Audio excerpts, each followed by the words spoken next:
Ce fut avec grande surprise et amertume que nous avons appris cette nouvelle,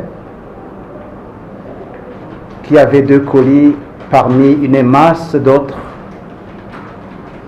qui avaient été déposés à nos guichets et qui contenaient 2 crânes humains avec 2 mâchoires inférieures.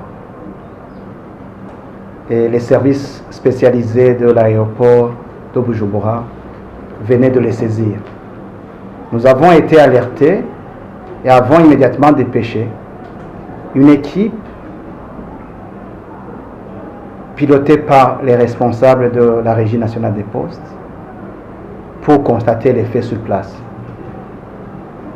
Grande fut la surprise de cette équipe quand elle a constaté les faits. C'est à partir de ce moment que nous avons nous-mêmes immédiatement alerté les forces de sécurité, les institutions qui mènent les enquêtes, la force publique pour tout dire. Au moment où je vous parle, je suis très heureux et la Poste, avec moi-même, les autorités de l'aviation civile aussi, de vous apprendre que le délinquant, le malfrat, qui expéditeur des 10 colis, se trouve dans les mains de la justice, plutôt dans les mains de la force publique. Je vous témoignerai que de toute la nuit, une grande équipe composée de pratiquement tous les corps de sécurité a été mobilisée et à 13h30, on est arrivé à mettre la main sur l'expéditeur de ces colis ou de ce courrier qui était un habitué tout au moins des services de la Poste, un grand client, disait-on, qui fréquentait régulièrement la Poste pour envoyer des colis. Et ce depuis les années 1999. Pouvez-vous représenter que c'est un habitué et on ne saurait pas pour le moment imaginer l'ampleur des forfaits qu'il aurait commis. Nous regrettons que des choses pareilles se soient passées et surtout que cela soit passé par les mains de la Régie nationale des postes. En effet, concernant la procédure suivie pour l'acceptation des envois postaux, le dépôt, la confection des dépêches, expédition, réception et distribution, il y a des modes opératoires. Nous avons des modes opératoires. Et ces modes opératoires tirent source d'ailleurs dans la Convention postale universelle qui nous indique que les petits paquets doivent porter la mention petit paquet, l'indication de l'adresse de l'expéditeur, du destinataire et la déclaration du contenu.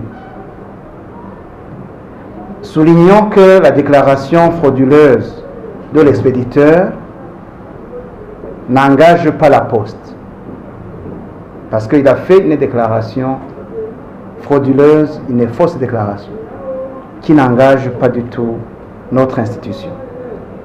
Pour le cas d'espèce, l'expéditeur avait déclaré que les colis contenaient les photos caméras, c'est-à-dire des appareils photo. Ce monsieur utilisait un prénom,